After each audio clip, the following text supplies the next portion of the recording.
హెబ్రీలకు రాసిన పత్రిక 13వ అధ్యాయము మొదటి 5 వచనాలను చదువుకుందాం.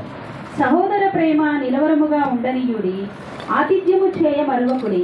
దాని వలన కొందరు ఎరుగకయే దేవదూతలకు ఆతిథ్యము చేసిరి. మీరును వారితో కూడా బంధింపబడినట్టు బంధకములోనున్న వారిని జ్ఞాపకము చేసుకొనుడి. మీరును శరీరముతో ఉన్నారు గనుక కష్టములు అనుభవించుచున్న వారిని జ్ఞాపకము చేసుకొనుడి. వివాహము అన్ని విషయములలో ఘనమైనది గాను పానపు నిష్కల్మషమైనది గాను ఉండవలెనని వేశ్యా సంఘులకును వ్యభిచారులకును దేవుడు తీర్పు తీర్చును. ధనాపేక్ష లేని వారై మీకు కలిగిన వాటితో తృప్తి పొంది ఉండుడి. నిన్ను ఏమాత్రమునో విడువనో నిన్ను ఎన్నడనో ఎడబాయనని ఆయనయే చెప్పెను కదా. ప్రార్థన చేసుకుందాం. మహోన్నతుడా, కనికరము కలిగిన దేవానికి స్తోత్రము నాయన. మీ కృపలో ఇంతవరకు ఆదరించినందుకు వందనాలు తండ్రి. పరిశుద్ధ లేఖనములలోని ఆశ్చర్యకరమైన సంగతులను మేము ఎరుగునట్లు మా హృదయ నేత్రములను తెరువమని మా ప్రభు అయిన యేసుక్రీస్తు ద్వారా వేడుకొంచుంటున్నాము తండ్రి. ఆమేన్. క్రీస్తునందు ప్రియులారా, దేవుని మహాకృపను బట్టి, దేవుడిచ్చినటువంటి మంచి పరిశుద్ధ దినమును బట్టి దేవునికి వందనాలు చెల్లిస్తూ కూడి వచ్చిన మీ అందరికీ ఈ పరిశుద్ధ దిన శుభములు, ఆశీర్వాదములను మీకు తెలియచేస్తూ ఉంటున్నాను.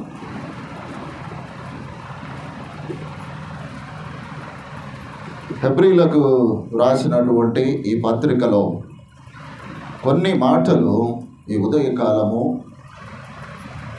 జ్ఞాపకము చేయాలని నేను ఆశపడుతూ ఉంటున్నాను.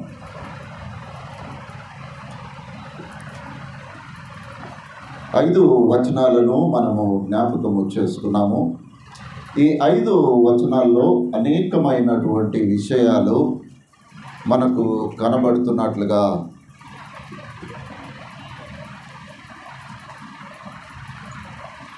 అయితే వీటిలో నుండి కొన్ని మాటలు ధ్యానించక మునుపు ఒక చిన్న సాక్ష్యము మీతో పంచుకొని వాక్యంలోనికి వెళ్ళాలని నేను ఆశపడుతూ ఉంటున్నాను. గడిచిన ఒక వారం రోజుల నుండి నాకు తెలియనటువంటి ఆందోళన నాలో ఉంది. అది ఎందుకు కలుగుతుందో నాకు తెలియదు. నేనైతే మనుషులతో ఏది పంచుకోను. అది ఎవరైనా సరే, ఏ విషయమున్నా దేవునితోనే మాట్లాడుతూ ఉంటాను. నిన్న శుక్రవారం దినము ఉపవాస ప్రార్థనలో ముగిసిన తర్వాత నేను మొహం కడుక్కుందామని బాత్రూంలోనికి వెళ్ళా. బయట అడుగు పెట్టగానే జారిపోయా. మరి ఎవరో నన్ను పట్టుకున్నట్లే ఆ జారిపోయిన కాలు ఆగింది. అసలు కాలు జారింది అని అంటే నీటితో ఉన్నటువంటిది ఆగదు. కానీ నిజంగా ఒకవేళ అక్కడ జారితే నేను వెనక్కు పడేవాడిని. ఆ వెనుక బాత్రూమ్కి ఉన్నటువంటి సిమెంట్ దిమ్మ మీద పడేది నా తల. ఎవరో ఆపినట్లే అక్కడ ఆగిపోయా. దేవుడికి స్తోత్రం చెప్పుకున్న శుక్రవారము దేవుడు నన్ను కాపాడాడు. నిన్న శనివారము దినము మీటింగ్కి వెళ్ళాల్సి ఉంటుంది. మీటింగ్ కోసమని నేను సిద్ధపడి బయలుదేరి వెళ్ళాను. గాబ్రియలయ్య గారి దగ్గరికి వెళ్ళి నేను ఇద్దరం కలిసి వెళ్ళాలని వెళ్ళాము. కొద్దిగా ఆలస్యమైందని ఆయన గబగబా బయటకు వచ్చాడు. ఆయన ఎప్పుడు ఏ కార్యానికి బయలుదేరినా వెంటనే ముందు ప్రార్థన చేసుకొని ఇద్దరం బయలుదేరుతాం. నేను ఇంట్లో ప్రార్థన చేసుకొని వెళ్ళా. కానీ ఆయన ప్రార్థన చేయకుండా బయటకు వచ్చేసాడు. నేను బయటకు వచ్చిన తర్వాత నేను అనుకున్న, అయ్యగారు ఈరోజు ఎందుకో ప్రార్థన చేయలేదు అని అనుకున్న. ఇద్దరము కారులో బయలుదేరాము.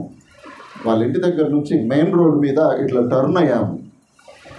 ఒక 70 కిలోమీటర్ల స్పీడ్తోనే ఒక 16 టైర్ల లారీ, ఇసుక లారీ వచ్చేసింది. ఒక్క క్షణమే అసలు ఆ యాక్సిడెంట్ జరిగితే శరీరము తునాతునకలైపోయాడు.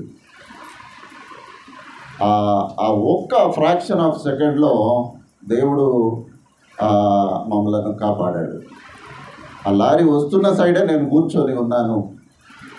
దేవుడు అద్భుతంగా మరి మా దగ్గరికి వచ్చినటువంటి లారీని ఆయన టర్న్ చేశాడు. ఆ పక్కన కూడా మరలా ఎవరికి ఏం కాలేదు. అంత తొందరగా వారు టర్న్ చేయడం మూలాన ఇంకా వేరే వారికి కూడా ప్రాబ్లం కలుగుతుంది. దేవుడు మరి నిన్న శుక్రవార దినము ఆ విధంగా, శనివారము ఈ విధంగా దేవుడు మరి తన కృపను నాకు తోడుగా ఉంచాడు. నేను దేవునికి వందనాలు చెల్లిస్తూ ఉంటున్నాను. మరి మీరైతే ప్రార్థన చేస్తున్నారని నేను అనుకుంటున్నాను. ఎందుకొరకు అని అంటే మరి ప్రార్థన అనేటటువంటిది క్రైస్తవ జీవితానికి ఖడ్గము వంటిది. ఈ ఖడ్గము మనల్ని ప్రతినిత్యము కాపాడేటటువంటిదిగా ఉంటుంది. కాబట్టి సంఘ పరిచర్య కొరకు ప్రార్థించండి. మరి ఏ శోధనో ఏమిటో నాకైతే తెలియదు, కానీ దేవుడు మరి అద్భుతంగా 2 మార్లు శుక్రవారము శనివారము దేవుడు నన్ను రక్షించాడు. దేవునికి నేను వందనాలు చెల్లిస్తూ ఉంటున్నాను. హెబ్రీ సంఘానికి పౌలు గారు రాసినటువంటి మొదటి 5 వచనాల్లో అనేకమైన విషయాలు ఉన్నాయి, కానీ మీకు ఒక 5 విషయాలు మీకు జ్ఞాపకం చేస్తాను. మొట్టమొదటిది సహోదర ప్రేమ, రెండవది ఆతిథ్యము, మూడవది బంధకములలో ఉన్నవారికి విడుదల, నాలుగవది వివాహము, ఐదవది ధనాపేక్ష. ఇవి కాక ఇంకా అనేకమైన విషయాలు ఉన్నాయి, కానీ దానిలో నుండి కొన్ని ప్రాముఖ్యమైనటువంటి విషయాలు మరి మీతో పంచుకోవాలని నేను ఆశపడుతూ ఉంటున్నాను. మరి అక్కడ మనము చూసినట్లయితే సహోదర ప్రేమ నిలవరముగా ఉండనీయుడి, ఆతిథ్యము చేయ మరవకుడి, దాని వలన కొందరు ఎరగకయే దేవదూతలకు ఆతిథ్యము చేసిరి. నేను చాలాసార్లు సంఘాన్ని ఈ 2 విషయాలు చాలాసార్లు పంచుకున్నాను. దేవుడు మరలా మరి ఈ విషయాన్ని మరి సంఘానికి జ్ఞాపకము చేయమని మరి దేవుడు మరి నా ద్వారా పలుకుతున్నాడని నేను అనుకుంటున్నాను. మొట్టమొదటిగా సహోదర ప్రేమ గురించి మనము జ్ఞాపకము చేసుకుందాము. ఆజ్ఞలలో ప్రధానమైనటువంటిది ప్రేమ. ఎందుకొరకనగా పాత నిబంధన గ్రంథంలో అనేక ఆజ్ఞలు ఉన్నప్పటికీ నూతన నిబంధనలో కేవలము అవి 2 ఆజ్ఞలుగా మార్చబడ్డాయి. 2 ఆజ్ఞలు ప్రేమకు సంబంధించినటువంటిది. అయితే ఈ మొట్టమొదటిది సహోదర ప్రేమ అనేటటువంటి విషయాన్ని మరి జ్ఞాపకము చేయాలని నేను ఆశపడుతూ ఉంటున్నాను. ప్రేమ అని అనగానే మనం అనుకునేటటువంటి విషయము ఏమిటి అనగా, నేను బాగానే ఉన్నాను కదా, ఏమైందిలే, నాకు అందరినీ బాగానే చూసుకుంటాను, అందరినీ బాగానే పలకరిస్తాను, అందరితో నవ్వుతూనే మాట్లాడతాను, ఇంకా నాకు ప్రేమ లేదని చెప్పేవాడెవడు అనేటటువంటిది మానవులకు ఉన్నటువంటి ఆలోచన విధానము. దీన్ని ఎవ్వరు కూడా కాదనలేరు ప్రియులారా. కానీ దేవుని లేఖనము ఏం మాట్లాడుతుంది ఒక్కసారి మనము చూద్దాం. రోమీలకు రాసిన పత్రిక 12వ అధ్యాయము 9-10 వచనాలు. మీ ప్రేమ నిష్కపటమైనదై ఉండవలెను, చెడ్డదాన్ని అసహించుకొని మంచిదానిని హత్తుకొని ఉండుడి. సహోదర ప్రేమ విషయములలో ఒకనియందొకడు అనురాగము గలవారై ఘనత విషయములలో ఒకరినొకడు గొప్పగా ఎంచుకొనుడి. ఇక్కడ ప్రేమ గురించి చెబుతున్నాడు. సహోదర ప్రేమ నిలవరముగా ఉండనీయుడి అని చెబుతూ పౌలు గారే మరలా అంటాడు, మీ ప్రేమ నిష్కపటమైనదై ఉండాలి అని అంటున్నాడు. అంటే ప్రేమ కపటమైనటువంటి ప్రేమ కూడా ఉంటుందన్నట్టే కదా. మీ ప్రేమ నిష్కపటమైనదై ఉండవలెను అని అంటున్నాడు. అని అంటే దాని అర్థము కపట ప్రేమ కూడా మానవులలో ఉంటుంది ప్రియులారా, కదా. ఉంటుందా ఉండదా ఒకసారి చెప్పాలి మనం అందరము. ఉంటుందా? కపటమైన ప్రేమ ఉంటుందా అమ్మా? అంటే మీలో ఎవరిలో కపట ప్రేమ లేదన్నట్టు అందరూ స్వచ్ఛమైన యేసుక్రీస్తు ప్రేమ కలిగి ఉన్నారా? ఒప్పుకోవాలమ్మా. ఎందుకోసము అని అంటే మనం మనుష్యులము. మనము దేవునితో తన సారూప్యమందు దేవుడు మనల్ని కలగజేసినప్పటికీ ఆయన గుణగణాలు మాత్రము మనము పునికి పుచ్చుకోలేదు. ఆయన స్వరూపాన్ని మాత్రం అట్లనే ఉంచుకున్నాము. ఎందుకొరకనంటే ఇది మంచిగా ఉండాలి, ఇది మంచిగా ఉంటేనే లోకంలో బ్రతుకుతాము. కాబట్టి దీనికి fair and lovely cream, Pond's powder, ఇంకా ఏమైనా మంచి సబ్బులు, సెంట్లు అన్నీ కొడితేనే ఈ శరీరము లోకానికి మంచిగా కనబడుతూ ఉంటుంది. చాలా సంతోషం. ఎందుకొరకనగా క్రీస్తు బిడ్డలు క్రీస్తు వలె క్రీస్తు రూపంలో కనబడము చాలా శ్రేయస్కరము. కానీ అంతరంగములో నుండి ఏమున్నది అనేటటువంటిదే ప్రాముఖ్యము కదా. దేవుడు ఏమంటాడు, అక్కడికి సమూయేలును పంపించాడు. అయ్యా, ఈయన ఎవరిని అభిషేకం చేయాలి అని ఒక్కొక్కరిని పిలుస్తూ అక్కడ ఒక ఎత్తుగా అందంగా ఉన్నటువంటి వాడిని పిలిచి ఇతడే నా రాజుగా నియమించాలి అని అంటే దేవుడు ఒక మాట చెప్తాడు, అని ఎత్తును రూపమును నీవు చూడకు, అవసరం లేదు నీకు. ఏం చూడాలయ్యా?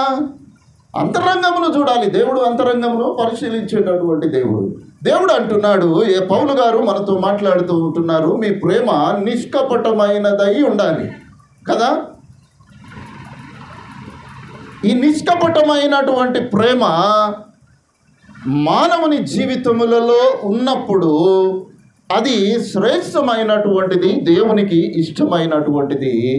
అంతేగాక సహోదర ప్రేమ విషయములో ఒకని అందొకడు అనురాగము కలిగిన వారై ఒకని కంటే ఒకడు ఘనతగా ఎంచుకోవాలి.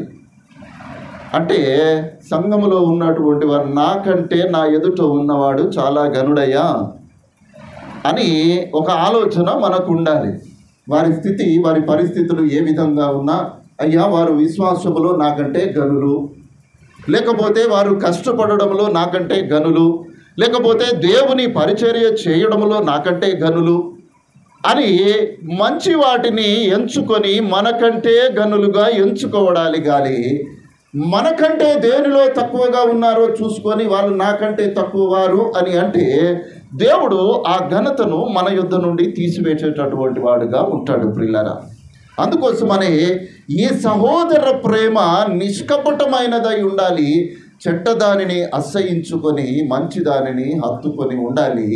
ఘనత విషయములలో ఒకరి కంటే ఒకడు ఘనుడని మీరు ఎంచుకొనుడి అని సహోదర ప్రేమ విషయములలో దేవుడు మాట్లాడుతున్నట్లుగా చూస్తూ ఉంటున్నాము. రెండవదిగా యోహాను సువార్త, మొదటి యోహాను పత్రిక 4వ అధ్యాయము 20వ వచనము.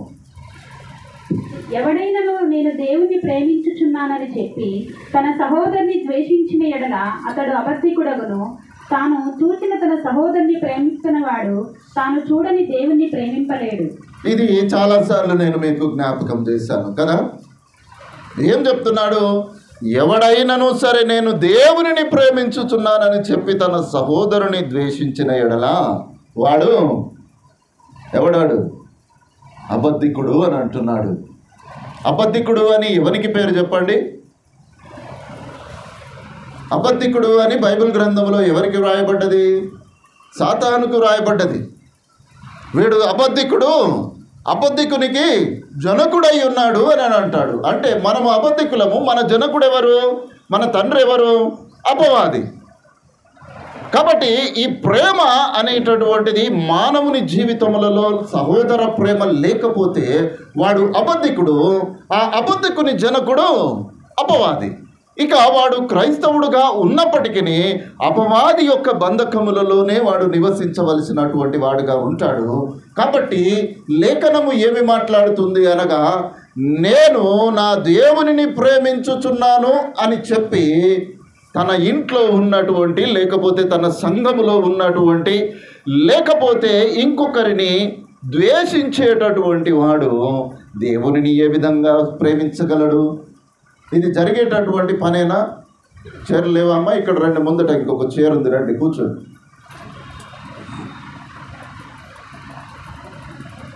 కాబట్టి ప్రియమైన దేవుని బిడ్డలారా, తన సహోదరుని ప్రేమించలేని వాడు దేవునిని ప్రేమించాడు కదా. ఈ రోజుల్లో చూస్తున్నాము కదా, సహజంగా ప్రతి కుటుంబంలో జరిగేటటువంటి విషయాల ప్రియులరా. ఏ కుటుంబంలో లేదని మనం అనుకోగలము? సహోదర ప్రేమ ఉందా? సొంత అన్నదమ్ములు ప్రేమించుకుంటలేరు, అక్కచెల్లెళ్ళు ప్రేమించుకుంటలేరు, అన్నా చెల్లెళ్లకు ప్రేమ లేదు, భార్యాభర్తల మధ్య ప్రేమ లేదు, సఖ్యత లేదు, అత్త కూడళ్ళ మధ్య సఖ్యత లేదు. అసలు సఖ్యత అనే ప్రేమ అనేటటువంటిది తగ్గిపోతూ వస్తుంటుంది. ఎందుకో తెలుసా? అంత్యకాలంలో ఈ ప్రేమ చల్లారును అనేటటువంటి మాట కనబడుతూ ఉంటుంది. కాబట్టి ప్రేమ కలిగిన వాడు ఎల్లప్పుడూ తనను తాను తగ్గించి నాకంటే ఎదుటివాడు ఘనుడు అనేటటువంటి ఆలోచన కలిగి ఉంటాడు.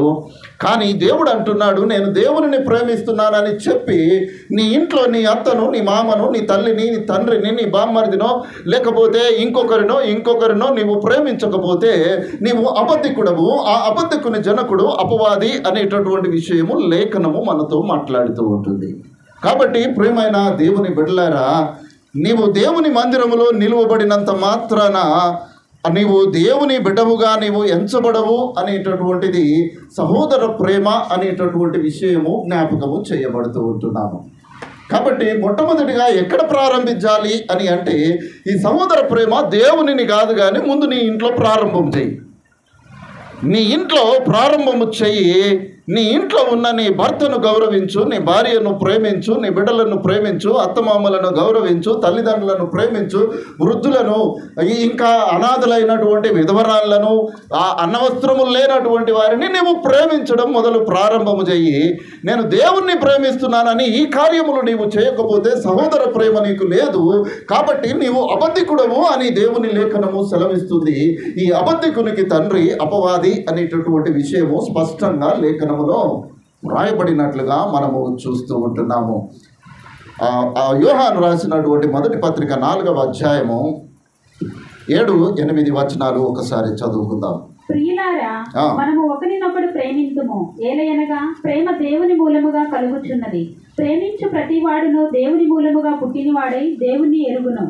దేవుడు ప్రేమ స్వరూపి. ప్రేమ లేనివాడు దేవుణ్ణి ఎరుగడు. మరలా ఇక్కడ చెప్తున్నాడు, మన ప్రియులారా, మనము ఒకరినొకరము ప్రేమించుకుందాం.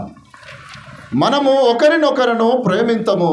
ఎందుకనగా ప్రేమ దేవుని మూలముగా కలిగి ఉన్నది. ప్రేమించు ప్రతివాడు దేవుని మూలముగా పుట్టినవాడై దేవునిని ఎరుగును. దేవుడు ప్రేమ స్వరూపి. ప్రేమ లేనివాడు దేవునిని, తెలుసా, దేవుడు ప్రేమ లేనివాడు దేవునిని ఎన్నటికీ ఎరగడు అని అంటున్నాడు.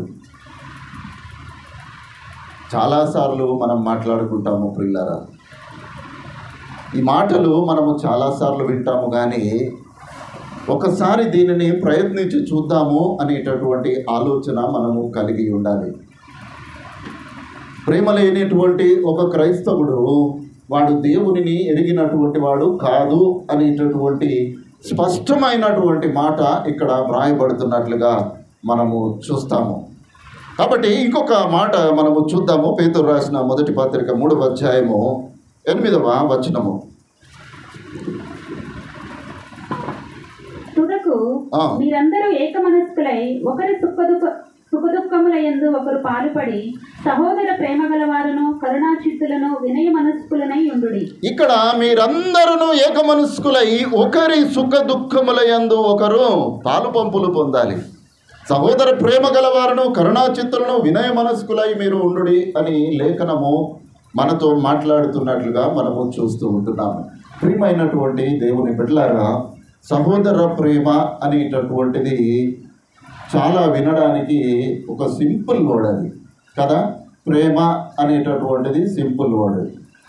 కానీ నిజంగా ఒక హృదయపూర్వకంగా ఒక వ్యక్తిని ప్రేమించాలి అని అంటే చాలా కష్టము ప్రియులారా.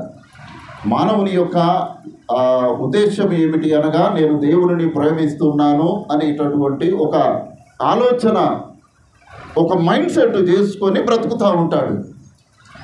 కానీ తన గృహములో ఉన్నటువంటి తన సహోదరుణ్ణి మాత్రము ప్రేమించేటటువంటి వాడుగా లేడు అనేటటువంటిది స్పష్టమైనటువంటి విషయము ప్రియులారా. అందుకోసమనే ఆ ప్రకటన గ్రంథములో అక్కడ చెప్తాడు, మొదట నీకుండిన ప్రేమను నీవు వదిలితివని నీ మీద ఒక తప్పు నేను మోపుతున్నాను అని అక్కడ వ్రాయబడి ఉంది. ఏ సంఘం మీద చూసారా? వెంటనే మర్చిపోయారు. పోయిన వారమే చెప్పాను నేను. ఎఫ్ఎస్సి సంఘము మీద ఈ మాట చెప్పబడినట్లుగా మనము చూస్తాము. ఆ సంఘము, ఎఫ్ఎస్సి సంఘము ప్రారంభము చాలా గొప్పగా ఉంది. అంత్యకాలములో దేవుడు మాట్లాడుతూ ఉంటున్నాడు, అయ్యా నీవన్నీ ఉన్నాయ్యా. ప్రార్థన ఉంది, దేవుని మందిరంలో ఉంది, మీరు దేవుని పనులు చేస్తున్నారు, దశమభాగం ఇస్తున్నారు, బీదలను పోషిస్తున్నారు, ఆహారం పెడుతున్నారు, అన్నీ చేస్తున్నారు. కానీ అన్నిటికంటే ప్రాముఖ్యమైన ప్రేమను మాత్రము మీరు వదిలిపెట్టారు. మీ మీద ఒక నేరము నేను మోపుతున్నాను అని దేవుడు ఎఫెసీ సంఘముతో మాట్లాడినట్లుగా మనము చూస్తాము ప్రియులారా. కాబట్టి ప్రేమ అనేటటువంటి క్రైస్తవ జీవితం యొక్క ప్రాముఖ్యమైనటువంటి లక్షణము, అవసరమైనటువంటి లక్షణము, ప్రాధాన్యత సంతరించుకున్నటువంటి ఈ లక్షణమును మనము మన కుటుంబములలో ముందు అప్లై చేయాలి. మన కుటుంబంలోనే అప్లై చేయాలి ప్రియులారా. భార్యలారా, స్త్రీలారా, మీ భర్తలను ఎంత గౌరవిస్తున్నారో నాకైతే తెలియదు. కానీ నీవు దేవునిని ఎరిగినటువంటి దానవుగా నీవు ఉన్నప్పటికీ నీ భర్తను నీవు కించపరిచేటటువంటి ఒక్క మాట నీవు మాట్లాడుతూ ఉంటున్నావా? దేవుడు అంటున్నాడు, నీ మీద నేను నేరం మోపుతున్నాను అని అంటున్నాడు. భర్తలారా, మీ భార్యలను మీరు ప్రేమించలేనటువంటి వారుగా మీరు ఉన్నారా? మీరు చేతులెత్తి ప్రార్థన చేసినా మీ ప్రార్థన వ్యర్థము అనేటటువంటి విషయము, ప్రేమ సంబంధమైనటువంటి ఈ విషయాలను దేవుడు జ్ఞాపకము చేస్తూ ఉంటున్నాడు. అలా చాలాసార్లు అనుకుంటాము, కోపంలో ఏదో ఒక మాట అన్నాములే అని అనుకుంటాము. దేవుడు కూడా అనుకుంటాడు, అయ్యో నువ్వు కోపము నీకు చాలాసార్లు వస్తుంది, నాకు కూడా తలుపు మూచుడు ఒక్కసారే వస్తుందని దేవుడు తలుపు మూస్తాడు ప్రియులారా. ఆ తర్వాత కోపముతో నీవు తలుపులు కొట్టినా ఆ తలుపులు తెరవబడవు అనేటటువంటి విషయాన్ని ఇక్కడ జ్ఞాపకము చేయబడుతూ ఉంటున్నాము. అందుకే దేవుడు అంటున్నాడు, నీకు నీ ప్రధానమైనటువంటి నీ ఎఫెసీ సంఘమా, నీకున్నటువంటి ప్రధానమైన లక్షణము ప్రేమ.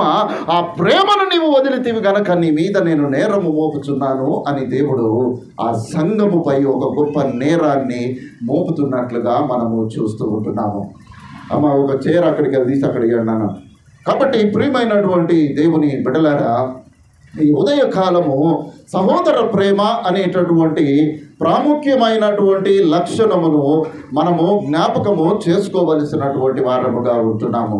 రెండవదిగా ఆతిథ్యము. మీరు ఇక్కడ చూడండి అమ్మా, అక్కడ వచ్చిన వాళ్ళు కూర్చుంటారు, మనకేం ప్రాబ్లం లేదు. ఎందుకొరకనంటే మనము దేవుని వాక్యం మీద ధ్యానం ఉంచుకుందాము. వచ్చేవారు వెనక కూర్చుంటారు. అందుకే వచ్చిన వారు వచ్చినట్టు ముందులో కూర్చోమని నేను గడిచిన 5 సంవత్సరాల నుంచి చెప్పేటటువంటి విషయం అదే. అందుకే వెనక వచ్చిన వారు వెనక కూర్చుంటారు. మనము ముందు ఉన్నటువంటి వారం కాబట్టి ముందుగా ఉన్నాము. రెండవదిగా ఆతిథ్యము, సహోదర ప్రేమ. రెండవది ఆతిథ్యము. ఈ ఆతిథ్యము గురించి కూడా అనేక సార్లు మనము మాట్లాడుకున్నాము. అయితే మోషే ధర్మశాస్త్రములోని ఒక మాటను మీకు జ్ఞాపకము చేస్తాను. ద్వితీయోపదేశ కాండము 10వ అధ్యాయము 18వ వచనము. ఆయన తల్లిదండ్రులు లేని వానికి విధవరానికి న్యాయము తీర్చి పరదేశి యందు దయించి అన్నవస్త్రములను అనుగ్రహించువాడు. కాబట్టి ఇక్కడ ఆయన తల్లిదండ్రులను లేని వానికి విధవరాలికి న్యాయము తీర్చి పరదేశి యందు దయించి అన్నవస్త్రములను అనుగ్రహించును. దేవుడు తన మోషే ధర్మశాస్త్రమునందు చెప్పబడినటువంటి మాటలను మీరు చూస్తే, మీరు 6 సంవత్సరాలు మీరు వ్యవసాయము చేయాలి, 7వ సంవత్సరము దానిని వదిలిపెట్టాలి అని దేవుడు సెలవిచ్చాడు. కాకపోతే దేవుడు 6వ సంవత్సరమును ఆశీర్వదించి 7వ సంవత్సరం అంతా వారు జీవించలాగున వారికి ఆశీర్వాదము కలగజేసి మరలా 8వ సంవత్సరము పంట వారికి చేతికొచ్చే అంత మట్టుకు దేవుడు వారిని పోషించాడు. ఇది దేవుని యొక్క లేఖనము ప్రియులారా. అందుకోసమనే దేవుడు మనతో మాట్లాడుతూ ఉంటున్నాడు. ఆతిథ్యము అనేటటువంటిది తల్లిదండ్రులు లేనటువంటి వారికి, విధవరాళ్లకు, పరదేశులు బయట నుండి వచ్చిన వారికి మనము ఆతిథ్యము చేయవలసిన వారముగా మనం ఉంటున్నాము. ఆతిథ్యము అనగానే మనం ఏమనుకుంటాము అని అంటే, ఇంటికి స్నేహితులు వచ్చారు, జొమాటోలో ఒక ఆర్డర్ పెట్టి బిర్యానీ వస్తుంది, పెడితే తినేసిపోతారు. ఇది కాదు ప్రియులారా. నీ ఆతిథ్యము నీ ఇంటికి వచ్చినటువంటి వ్యక్తికి నీ ఆతిథ్యము ఏ విధంగా ఉండాలి అని అంటే, నీ చేతులతో నీవు కష్టపడి నీవు వండినటువంటిది, నీ చేతులతో నీవు శ్రమపడి చేసినటువంటిది నీవు ఆతిథ్యమునగా వారికి స్వీకరించాలి. నీవు ఆతిథ్యము చేయనప్పుడు నీ పక్కన ఎవరో ఉన్నారయ్యా మీరు పెట్టమని కాదు, నీ చేతులతో నీవు వడ్డించాలి, నీవు దగ్గర ఉండాలి, వారికి గోరుముద్దలు పెట్టి నీవు తిని పంపించాలి. ఇది ఆతిథ్యము ప్రియులారా.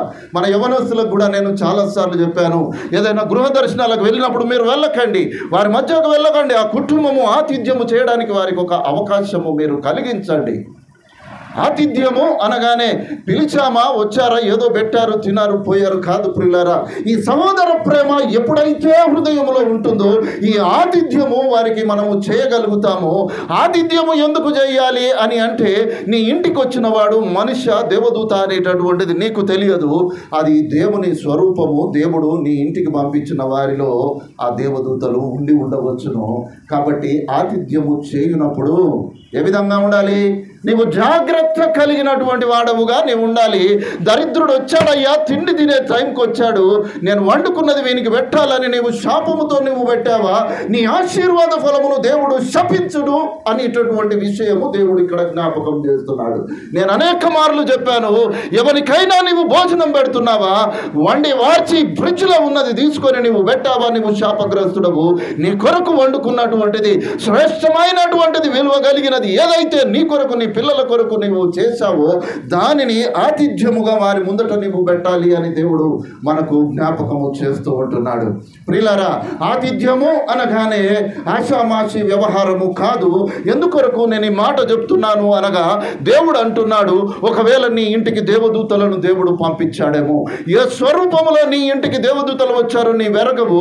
కాబట్టి నీవు ఒకవేళ ఆ విషయములలో నీవు మాట తప్పి, నీ మతి తప్పి నీవు ప్రవర్తించి ఆతిథ్య విషయంలో నీవు ముందుకు కొనసాగుతూ ఉంటున్నావేమో, శాపము నీ మీదికి వస్తుందేమో, జాగ్రత్త అని దేవుడు హెచ్చరిస్తూ ఉంటున్నాడు. ప్రియులారా, ప్రియమైన దేవుని బిడ్డలారా, ఆతిథ్యము చేయ మరవవద్దు.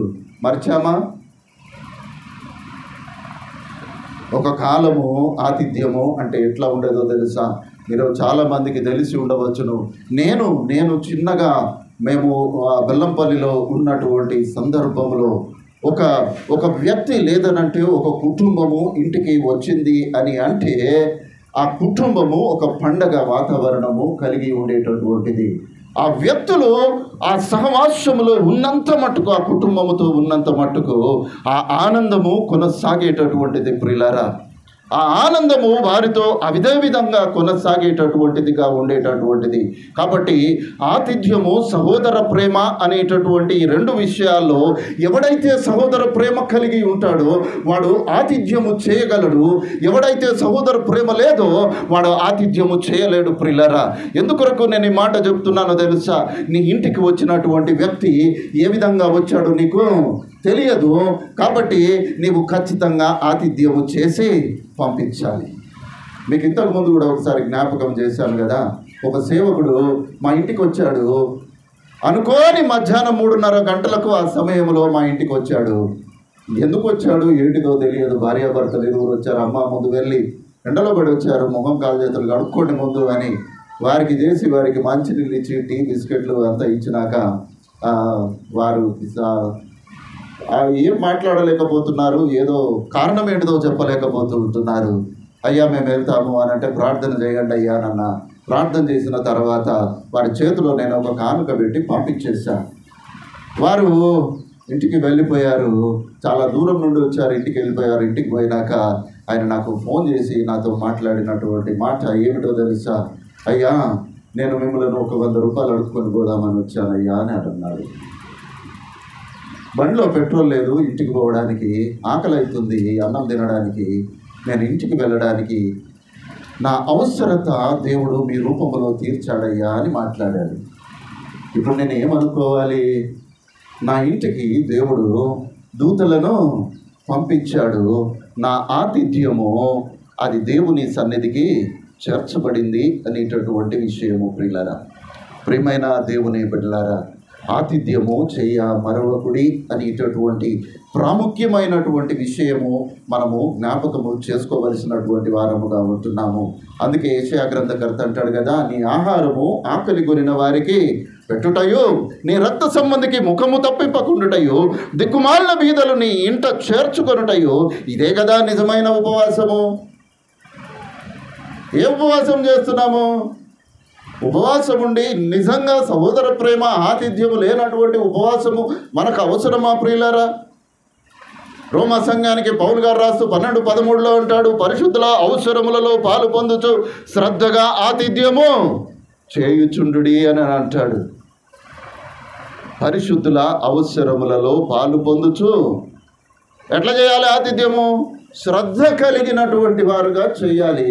శ్రద్ధ లేనటువంటి ఆతిథ్యము, వచ్చారు కదా ఒక గ్లాస్ నీళ్ళు అక్కడ పెట్టేసి భార్య ముఖం తిప్పుకొని అటు పోతే భర్త ఇంకొక దిక్కుపోయి వచ్చినటువంటి వాడు అవమానపరచబడి మన ఇంటి నుండి వెళ్తే అది మనకు ఆశీర్వాదము ఎన్నటికీ కాదు. పిల్లరా, నీకు తెలవాల్సినటువంటి విషయం ఏమిటి అనగా, నా ఇంటికి నా దేవుడు దేవదూతలను పంపించాడు అని అనుకోండి. వారి ముఖాలను మీరు చూడద్దు, వారి ముఖాలను చూడకండి. దేవుడు హృదయాలను పరిశీలించేటటువంటి దేవుడు. ఎవరైనా సరే ముందు వచ్చారా, వారికి ఆతిథ్యము చేయండి, వారికి కావలసినది మీరు సమకూర్చి పంపించండి. నీ ఆశీర్వాదము ఎక్కడికి పోదు, నీతోనే నిలవబడుతుంది అనేటటువంటి విషయము దేవుడు జ్ఞాపకము చేస్తూ ఉంటున్నాడు. మూడవదిగా హెబ్రీలకు రాసిన పత్రిక 2-3 వచనాలను మనము చదువుకుంటున్నప్పుడు అక్కడ 2 విషయాలు కనబడతాయి. ఒకటి బంధకము, రెండవది కష్టములు. ఈ బంధకము కష్టము అనేటటువంటి 2 వేరు విషయములు. ఇవి బంధకము అనగానే కష్టముతో పోల్చడానికి వీలు లేదు ప్రియులారా.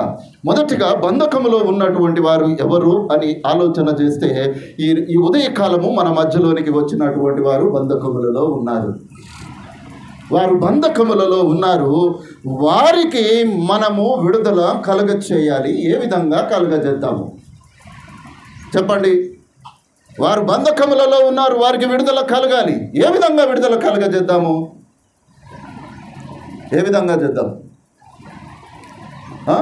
చెప్పండి? ఏం కాదు, మీకు తెలిసింది చెప్పండి. ప్రార్థన, దేవునికి స్తోత్రము.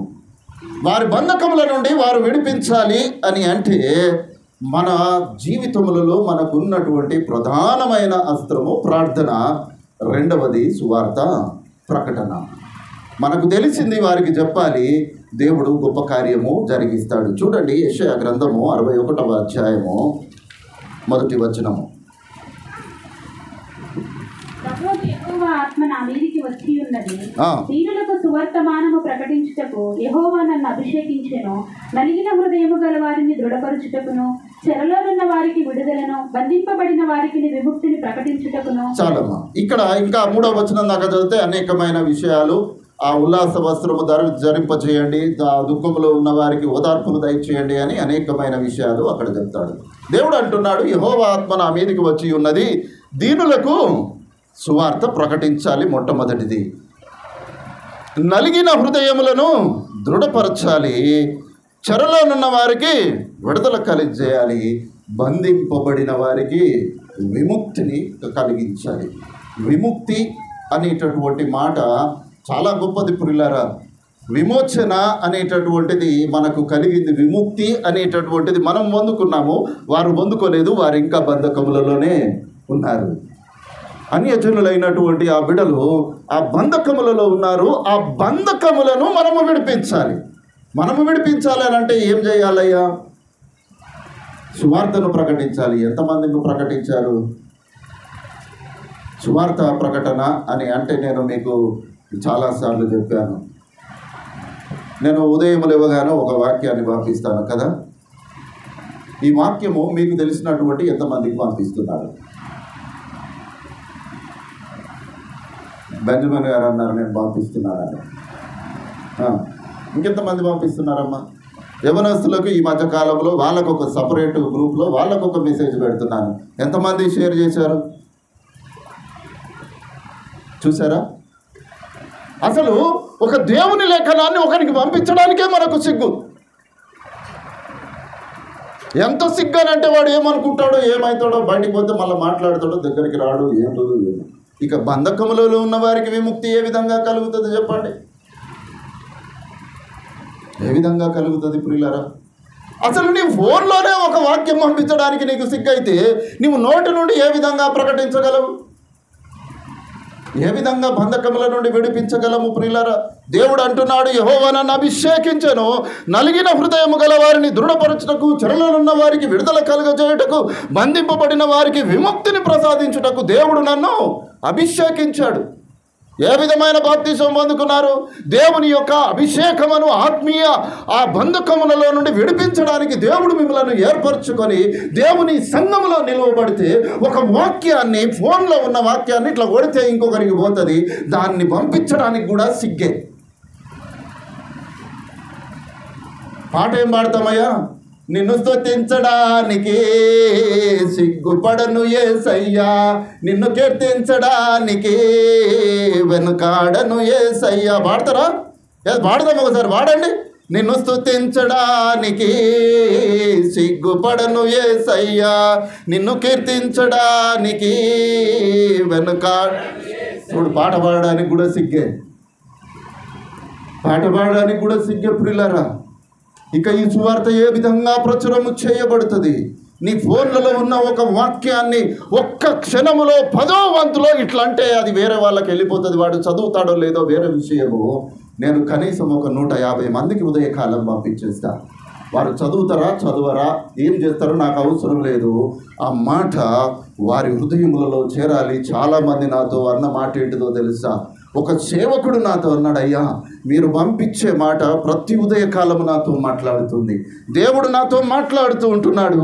నేను లేవగానే ఫస్ట్ మీ వాక్యము చదువుకొని దేవుడు నాకు ఈ ఉదయకాలం ఈ వాగ్దానము దయచేశాడని దాని ప్రకారమే నేను నడుస్తున్నాను అని అన్నాడు. మరి మనం ఏం చేస్తున్నామయ్యా? దేవుడు ఫోన్లు ఇచ్చాడు కదా, 15,000, 20,000, 30,000, 40,000, 50,000.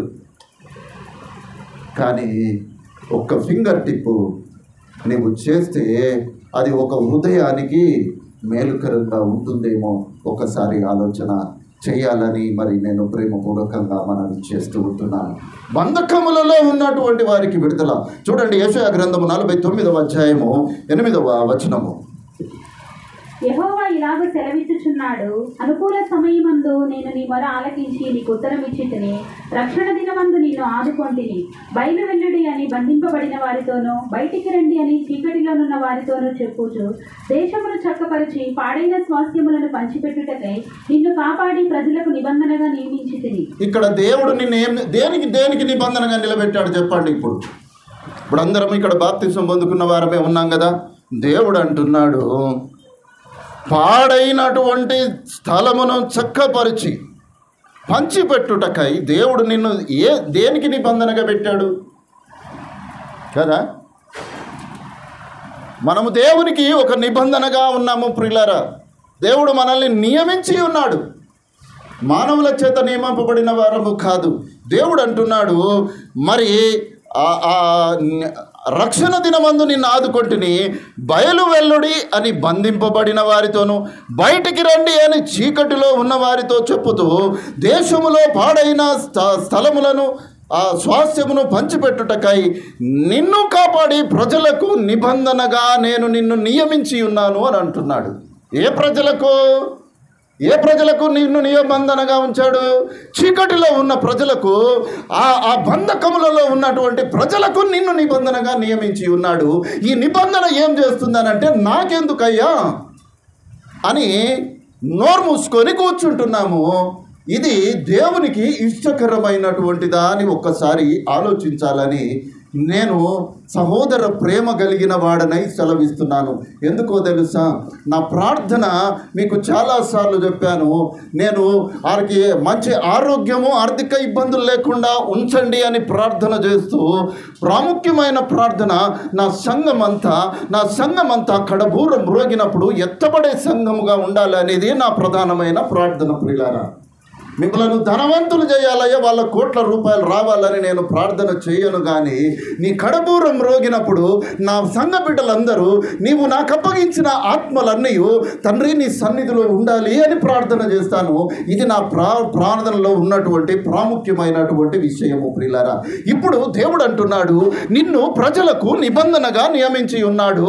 ఈ ప్రజలకు నీవు నిబంధనగా ఉన్నప్పుడు నీవు సిగ్గుపడేవాడవుగా నీవు ఉంటే ఏ విధంగా దేవుని యొక్క సాక్షి సంఘములో సాక్షి బిడ్డగా నీవు నిలవబడుతున్నావా అనేటటువంటి ఒక ప్రధానమైనటువంటి విషయాన్ని జ్ఞాపకము చేసుకోవాలి ప్రియులారా. ప్రియమైన దేవుని బిడ్డలారా, దేవుడు అంటున్నాడు, బయటకు వెల్లుడి అని బంధింపబడిన వారితోనూ, బయటికి రండి అని చీకటిలో ఉన్న వారితో చెప్పడానికి దేవుడు నిన్ను నిబంధనగా నియమించి ఉన్నాడు. కానీ ఆ నిబంధన దేవునికి పనికి వస్తుందా రాదా అనేటటువంటి విషయము మాత్రము వ్యక్తిగతంగా మనమే ఆలోచించుకోవాలి ప్రియులారా. ప్రియమైన దేవుని బిడ్డలారా, చూడండి, అదే యెషయా గ్రంథము 42వ అధ్యాయము 6-7 వచనాలు. గుడ్డివారి కన్నులు తెరచుటకును, బంధింపబడిన వారిని చెరసాలలో నుండి వెలుపలికి తెచ్చుటకును, చీకటిలో నివసించు వారిని బందీగృహంలో నుండి వెలుపలికి తెచ్చుటకును యెహోవానగు నేనే నీతి విషయములలో నిన్ను పిలిచి నీ చేయి పట్టుకొని ఉన్నాను. నిన్ను కాపాడి ప్రజల కొరకు నిబంధనగాను అన్యజనులకు వెలుగుగాను నిన్ను నియమించి ఉన్నాను. ఇక్కడ మరలా చెబుతూ ఉంటున్నాడు. ఇంకా ముందుకు పోతూ ఏమంటున్నాడు అని అంటే, యెహోవానగు నేనే నీతి విషయములలో నిన్ను పిలిచి ఏం చేశాడట? నీ చేయి పట్టుకొని ఉన్నాను, నిన్ను కాపాడాను, ప్రజల కొరకు నిబంధనగా నిన్ను నియమించాను.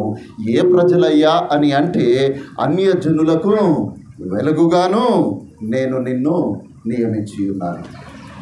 ఎంతమందికి సువార్తను ప్రకటిస్తూ ఉంటున్నాను. బంధింపబడినటువంటి ప్రజల యొక్క భారమును మనము కలిగి ఉన్నామా ప్రియులారా? లేకపోతే నా వ్యక్తిగత జీవితము నేను సరిగా ఉంటే చాలు అనుకునే ఆలోచనలతో ఒకవేళ ఉంటే దాని నుండి బయటికి మనము రావలసినటువంటి అవసరతను దేవుడు జ్ఞాపకం చేస్తున్నాడు. ఎందుకో తెలుసా? ఒకవేళ నీవు ఆ కార్యము చేయకపోతే ఆగుతుందా? మొర్దెకై ఏమంటాడు ఎస్తేరుతో? అయ్యా, ఈ సమయం కోసమే నువ్వు ఈ రాజ్యంలోనికి వచ్చావేమో, పోతే పోయింది, ప్రాణం పోతే పోయింది. ఒకవేళ నువ్వు చేయలేదా, దేవుడు రక్షణ ఇంకొక దిక్కు నుండి తీసుకొని వస్తాడు. కానీ అన్యజనుల రక్షణ వారు బంధకములలో ఉండగా దేవుడు చూస్తూ ఉండేటటువంటి వాడు కానే కాదు ప్రియులారా. అందుకే ఒకవేళ మనము చేయకపోతే దేవుడు ఏమంటున్నాడో తెలుసా? దేవుడు ఏకాంగులను సంసారులుగా చేయువాడు, ఆయన బంధింపబడిన వారిని విడిపింపి వారిని వర్ధిల్ల చేయువాడు అని 68వ కీర్తన 6వ చరణంలో ఆయన మాట్లాడతాడు. నీవు చేయకపోతే ఆ కార్యము దేవుడు తన చేతులలోకి తీసుకుంటాడు. ఇంకొక మాట చూడండి, 146వ కీర్తన 7వ చరణము.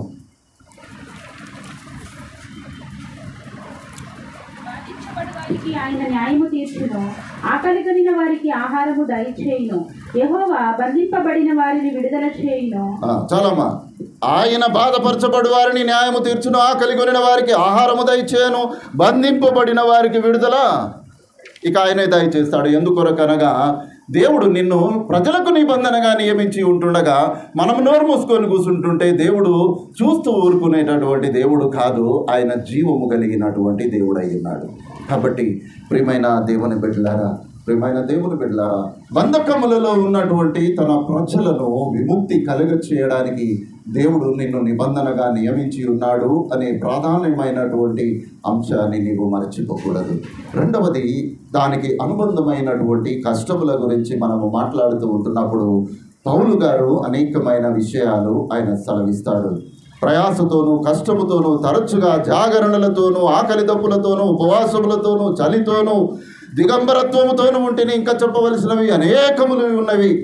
ఇవియుగాక సంఘములన్నిటిని గురించిన చింత కలది, ఈ భారము దినదినము నాకు కలుగుచున్నది. ఎవడైనను బలహీనుడైనా నేను బలహీనుడను కానా, ఎవడైనను తొట్టుపడినా నాకు మంట కలగదా అని పౌలు గారు ఇంకా ఆ కొరింథీ పత్రిక 11వ అధ్యాయం 2వ పత్రిక 11వ అధ్యాయంలో అనేకమైనటువంటి విషయాలు ఆయన ప్రకటిస్తాడు. కాబట్టి ఒక శ్రమ, సువార్త పరిచర్యలో శ్రమ అనుభవము లేకుండా మనము దేవుని నమ్మిన వారము అని అనుకోవడము మూర్ఖత్వము ప్రియులారా. ఎందుకొరకనగా దేవుని యొక్క సువార్త ప్రకటనలో అనేక ఇబ్బందులు కలిగి ఉండవచ్చును, ఎదుటివాడు మనల్ని దూషించవచ్చును, ఒకవేళ దెబ్బలు కూడా పడవలసినటువంటి అవసరము వస్తే రావచ్చు. కానీ పౌలు గారికి పడినటువంటి శ్రమలు మాత్రము మనము పడలేదు, ఆయన కష్టములను కూడా మనము పడలేదు ప్రియులారా. కాబట్టి ప్రియమైనటువంటి దేవుని బిడ్డలారా, ఒక్కసారి ఈ ఉదయకాలము మనల్ని మనము జ్ఞాపకము చేసుకోవాలి. చూడండి, కొరింథీయులకు రాసిన మొదటి పత్రిక 12వ అధ్యాయము 26-27 వచనాలు. కాగా ఒక అవయవము శ్రమపడినప్పుడు అవయములన్నీ దానితో కూడా శ్రమపడును, ఒక అవయవము ఘనత పొందినప్పుడు అవయములన్నీ దానితో కూడా సంతోషించును. అటువలే మీరు క్రీస్తు యొక్క శరీరమై ఉండి వేరు అవయవములై ఉన్నారు అని అక్కడ చెప్తున్నాడు. ఒక అవయవము శ్రమ పడితే అవయవములన్నీ శ్రమపడును, ఒక అవయవము ఘనత పొందినప్పుడు అవయవములన్నీ ఘనత పొందును. దేని గురించి చెప్తున్నాడయ్యా? సంఘము అనేటటువంటి శరీరము గురించి చెప్తున్నాడు. నేను అందుకే చాలాసార్లు సంఘంలో జ్ఞాపకం చేస్తాను కదా, మన సంఘములో ఎవరైనా వ్యాధిగ్రస్తులై ఉన్నారా? వారికి సహాయం చేద్దాము. ఎవరు చేయాలి చెప్పండి? బయటోడు వచ్చి చేస్తాడా? సహోదర ప్రేమ కలిగినటువంటి నీవు చేయకపోతే ఇంకెవడు వచ్చి చేస్తాడు? దేవునిని ప్రేమించుతున్నాను అని చెప్పుకునే నీకు నీవే సహోదర ప్రేమ నీ సంఘంలో ఒక వ్యక్తి అనారోగ్య స్థితిలో ఉన్నప్పుడు సహాయము చేయడానికి ముందు రాకపోతే ఎవరు చేస్తారయ్యా? అందుకోసమే అక్కడ చెబుతున్నటువంటి మాట, ఒక అవయవము శరీరంలో ఒక అవయవము శ్రమ పడితే శరీరం అంతా బాధపడుతూ ఉంటుంది కదా. ఒక కాలికి దెబ్బ తగిలితే కాలు ఒక్కటే, ఆ వేలు ఒక్కటే నొప్పి లేస్తుందా? నీ శరీరం అంతా బాధపడుతూ ఉంటుంది. అందుకే సంఘంలో ఉన్నటువంటి ఒక వ్యక్తి లేకపోతే ఒక కుటుంబము బాధపడుతూ ఉంటున్నప్పుడు సంఘమంతా అదే వేదనతో ఉండాలి, ప్రార్థనతో ఉండాలి అనేటటువంటి విషయము ఇక్కడ జ్ఞాపకం చేయబడుతూ ఉంటున్నాము. మీరేమనుకుంటారో ఏమో, నాకైతే చాలాసార్లు ఎవరైనా అనారోగ్యం చేత ఉన్నారు, డబ్బులు ఇవ్వండి అని చెప్పాలి అని అంటే నాకు ఆ కాళ్ళ నుండి వణుకు మొదలవుతుంది. ఎందుకో తెలుసా? ఏం ఆలోచన చేస్తారో ఏంటిదో, ఎప్పుడు ఈయనకు పని పాట లేదు, ఊకే మంది గురించి మాట్లాడతాడని అనుకుంటారేమో అని అనుకుంటాను. కానీ ఆ సహాయము మనము చేయలేకపోతే మనంత దౌర్భాగ్యుడు లోకంలో ఎవడు ఉండడు అనేటటువంటిది కూడా మనము జ్ఞాపకం చేసుకోవాలి. ప్రియమైన దేవుని బిడ్డలారా, కాబట్టి దేవుడు అంటున్నాడు, ఇటువంటి బంధకములలో నుండి విడిపించలేనటువంటి స్థితి, కష్టములలో ఉన్నటువంటి స్థితిని మనము గమనించకపోతే దేవుడు ఒక మాట మాట్లాడుతున్నాడు. చూడండి, ఆ సామెతల గ్రంథము 1వ అధ్యాయము 27-28 వచనాలు ముగించుకుందాం. మనం దగ్గరికి వచ్చేసాం.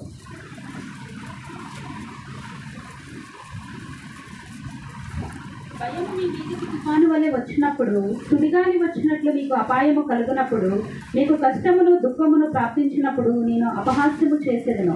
అప్పుడు వారు నన్ను గూర్చి మొరపెట్టెదరు గాని నేను ప్రత్యుత్తరం ఇయ్యకుందును. నన్ను శ్రద్ధగా వెతికెదరు గాని వారికి నేను కనబడకుందును. ఇక్కడ ఏం చెప్తున్నాడు? నీవు కష్టంలో ఎదుటివాడున్నప్పుడు నీవు చూడలేదు కాబట్టి నీకు కష్టం వచ్చినప్పుడు నేను చూడాలని దేవుడు అంటున్నాడు. ఇప్పుడు అర్థమైందా? ఎందుకు శ్రమలో దుఃఖంలో ఉన్నవాడిని ఆదరించాలి అని అంటే దేవుడు అంటున్నాడు, నీకు అపాయము కలిగినప్పుడు, మీరు కష్టమును దుఃఖమును ప్రాప్తించినప్పుడు నేను అపహాస్యము చేసేదను అంటూ, అప్పుడు ఎప్పుడు మొదలు పెడతామయ్యా? మనకు కష్టం వచ్చినప్పుడు మొర గుర్తొస్తుంది. అప్పుడు మీరు నన్ను గూర్చి మొరపెట్టుదురు కానీ నేను ప్రత్యుత్తరం ఇయ్యకుందును. నన్ను శ్రద్ధగా వెదకెదరు కానీ మీరు నన్ను కనుగొనలేరు అనేటటువంటి విషయాన్ని దేవుడు జ్ఞాపకం చేస్తూ ఉంటున్నాడు. కాబట్టి ప్రియమైన దేవుని బిడ్డలారా, ఒక్కసారి ఈ ఉదయకాలము మనల్ని మనము జ్ఞాపకము చేసుకుందాము. సహోదర ప్రేమ విషయంలో, ఆతిథ్య విషయంలో జాగ్రత్తగా ఉందాము. బంధకముల విషయములలో ఉన్నటువంటి వారి విషయములలో దేవుడు నిన్ను నిబంధనగా నియమించాడు కాబట్టి ఆ నిబంధనగా నీవు ఉండాలి అనే విషయాన్ని దేవుడు జ్ఞాపకం చేస్తున్నాడు. 4వదిగా వివాహము. ఈ వివాహము అనేటటువంటి మాట అన్ని విషయములలో ఘనమైనది, శ్రేష్టమైనది, ఆదరణకరమైనది అనేటటువంటి విషయము. నేను చాలాసార్లు జ్ఞాపకం చేశాను. నా దేవుని ఎదుట, సంఘము ఎదుట నా భర్తకు లోబడి ఉంటాను, నా భార్యను ప్రేమిస్తాను అని దేవుని ఎదుట ప్రమాణము చేసి ఆ ప్రమాణములను మరిచి నోటికి వచ్చినట్లు మాట్లాడుకుంటూ, తిట్టుకుంటూ, తన్నుకుంటూ, గుద్దుకుంటూ, అపహాస్యము చేస్తూ సంఘములో అవమానము కలగజేస్తున్నటువంటి కుటుంబాలు కోకొల్లలు. ప్రియులారా, దీనికంటే దౌర్భాగ్యమైనటువంటి పరిస్థితి ఇంకొకటి లేనలేదు అనేటటువంటి విషయము జ్ఞాపకము చేయబడుతూ ఉంటున్నాము. అసలు వివాహం ఎందుకు దేవుడు ఏర్పరిచాడు? అయినను మీలో జారత్వము జరుగుచున్న అందున ప్రతి వానికి సొంత భార్య ఉండవలనని, ప్రతి స్త్రీకి సొంత భర్త ఉండవలనని దేవుడు ఒక విధమైనటువంటి స్థితిని వివాహమును గురించి ఆయన చెప్పాడు. యవన కాలములో ఆ వ్యభిచారము దిశగా మీరు వెళ్ళకూడదని దేవుడు ఒక వివాహ వ్యవస్థను ఏర్పాటు చేసి, అయ్యా జాగ్రత్తగా ఉండండి అయ్యా అని దేవుడు నియమిస్తే ఆ జాగ్రత్తను అపహాస్యము చేస్తూ దేవుని అవమానపరుస్తున్నటువంటి యవన కుటుంబాలు ఈ రోజుల్లో కోకొల్లలుగా కనబడుతూ ఉంటున్నారు. ఇది వేదనకరము, చాలా దుఃఖకరము అనేటటువంటి విషయము తెలియజేస్తూ 2వ కొరింథీ పత్రిక 5వ అధ్యాయము 10వ వచనాన్ని ఒకసారి జ్ఞాపకము చేసుకుందాము. ఎందుకనగా తాను జరిగించిన క్రియల చొప్పున అవి మంచివైనను సరే, చెడ్డవైనను సరే, దేహముతో జరిగించిన వాటి ఫలమును ప్రతివాడును పొందునట్లు మనమందరమును క్రీస్తు న్యాయపీఠము ఎదుట ప్రత్యక్షము కావలసి ఉన్నది. ప్రియులారా, ఏది చేసినా సరే, నీవు నోటితో మాట్లాడిన, నీ క్రియలతో చేసిన దేవుని న్యాయపీఠం ఎదుట ఒకసారి నీవు కనబడవలసినదే. అందుకోసమే అంటున్నాడు, వివాహ వ్యవస్థ దేవుని దృష్టిలో శ్రేష్టమైనటువంటిది. ఈ శ్రేష్టమైనటువంటి దానిని అపహాస్యము నీవు చేస్తూ ఉంటున్నావా, నీవు దేవుని దృష్టిలో దోషిగా నీవు నిలువబడతావు. జాగ్రత్త సుమ అని సంఘమును ఈ ఉదయకాలము దేవుడు మరి హెచ్చరిస్తున్నట్లుగా చూస్తూ ఉంటున్నాము. ప్రియమైనటువంటి దేవుని బిడ్డలారా, ఈ వివాహము గురించి చెప్పాలి అని అంటే ఒక దినము మాట్లాడినా సరిపోదు. కానీ మనకున్నటువంటి సమయంలో కొన్ని మాటలు మాత్రమే మీకు హెచ్చరించాను. ప్రియమైన దేవుని బిడ్డలారా, మీరు యవనస్తులై ఉన్నారా? నీ భర్తను నీవు గౌరవించాలి, నీ భార్యను నీవు ప్రేమించాలి. ఎందుకొరకనగా మీరు విశ్వాసులుగా లేకపోతే మీ బిడ్డలు ఏమైపోతారట? అవిశ్వాసులైపోతారు, భ్రష్టులైపోతారు అని అంటున్నాడు. అందుకోసము దేవుడు మిమ్మలను విశ్వాసులుగా పిలిచాడా? మీరు మీ బిడ్డలను దేవుడు ప్రేమించి ఇచ్చిన మీ బిడ్డలు దరిద్రులు, భ్రష్టులైపోయి లోకములో పనికిరానటువంటి వారుగా కనబడాలని దేవుడు మీకు బిడ్డలను ఇచ్చాడా? ఒకసారి ఆ ఆలోచన చేయాలి అని నేను ప్రేమపూర్వకంగా మనవి చేస్తూ ఉంటున్నాను. చివరిగా ముగింపుగా ధనాపేక్ష. అక్కడ చెప్తున్నటువంటి మాట, ధనాపేక్ష లేని వారై మీకు కలిగిన వాటితో తృప్తి పొంది ఉండుడి, నిన్ను ఏమాత్రమును విడవను ఎడబాయను అని ఆయనే చెప్పాను కదా. ప్రియమైన దేవుని బిడ్డలారా, నిన్ను విడవ ఎడబాయ అని సెలవిచ్చినటువంటి దేవుడు ఆయన చెబుతూ ఉన్నాడు, ధనాపేక్ష లేనివారుగా ఉండుడి. ఎందుకొరకనగా ఈ ధనాపేక్ష ఏంటిదట? ఈ ధనాపేక్ష సమస్త కీడులకు మూలం. మోషే ధర్మశాస్త్రంలో ఉన్నటువంటి మాట ఏమిటి? 20వ అధ్యాయం 17వ వచనములో, నీ పొరుగువాని ఇల్లును ఆశింపకూడదు, నీ పొరుగువాని భార్య అయినను, అతని దాసులనైనను, అతని దాసీనైనను, అతనికి ఉన్నది ఏది అయినను, అతని గాడిదైనను, నీ పొరుగువాని ఏదైనా సరే నీవు ఆశింపకూడదు అని అక్కడ చెప్తున్నట్లుగా మనము చూస్తాం. కానీ మానవుని యొక్క ఆశ ఇంకా దానికంటే అధికమైనటువంటిది. దేవుడు మనకి ఎంత ఇయ్యాలో దేవునికి తెలుసు, అంతే మనకి ఇస్తాడు. దాని వలన తృప్తి పొందడము శ్రేయస్కరము. ప్రియులారా, ఎందుకొరకనగా ధనాపేక్ష సమస్తమైన కీడులకు మూలము. కొందరు దానిని ఆశించి విశ్వాసము నుండి తొలగిపోయి నానా బాధలలో తమ్మును తామే పొడుచుకొని చచ్చిపోయారు. ఒక్క పేరు చెప్పండి, ఎవడైనా పొడుచుకొని చచ్చిపోయిన వాళ్ళ పేరు? ధనమును ఆశించి పొడుచుకొని చచ్చిపోయినటువంటి వారు ఒక్కడి పేరు చెప్పండి. చెప్పండి అమ్మ, చూసినావా? మనకు తెలియదు. యేసుక్రీస్తును అప్పగించినటువంటి ఇస్కరియోతు యూదా ఏం చేసుకున్నాడు? తీసుకున్నాడు, దానికి ఏమి పనికి రాలేదు, ఆడ బారబోసిపోయి ఊరేసుకొని చచ్చిపోయాడు. ఇంకొకరు ఎవరైనా చెప్తారా? మనకు తెలియదు. గేహాజీ ఏం చేశాడు? ధనం కంటే పరిగెత్తి కుష్ఠరోగం తెచ్చుకొని ఆ ఎలీషా ముందు నుంచి వెళ్ళినట్లుగా చూస్తాం. ఇంకొకరి పేరు చెప్పండి, ఎవరిదైనా తెలియదు మనకు. ఆకాను ఎవరు? అననీయ సప్పీరా, దేవునికి స్తోత్రం. ఇంకా ఆకాను, కయ్యను, ఇటువంటి వారు అందరూ వారంతా తమను తాము నాశనం చేసుకున్నారు. దేని కొరకు? ధనాపేక్ష సమస్త కీడులకు మూలము. కొందరు దానిని ఆశించి విశ్వాసము నుండి తొలగిపోయి నానా బాధలలో తమ్మును తామే పొడుచుకొనిరి అనేటటువంటి మాట తిమోతికి రాసిన మొదటి పత్రిక 6వ అధ్యాయము 10వ వచనములో మనకు కనబడుతుంది. ప్రియమైన దేవుని బిడ్డలారా, ఇక్కడ మనం ముగించుకుందాము. చూడండి, ఒక 2 మాటలు చదువుకొని లూకాసు వార్త 8వ అధ్యాయము 14వ వచనము.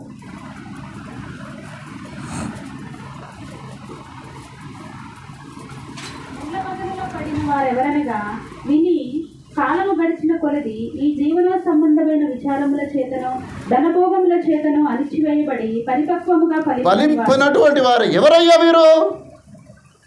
వినుడు మాత్రము నో డౌట్ ఖచ్చితంగా వింటారు.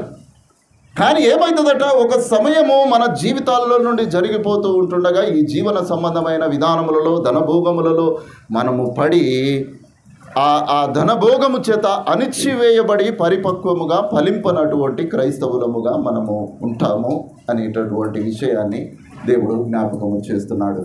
అందుకే ప్రియమైన దేవుని బిడ్డలారా, ఆ దేవుడు ఆయన యేసుక్రీస్తు ప్రభుల వారు తన శిష్యులతో చెబుతాడు, ఆయన ఏ విధమైన లోభమునకు ఎడబియ్యక జాగ్రత్త పడుడి, ఒకని కలిమి విస్తరించుట వాని జీవమునకు మూలము కాదు.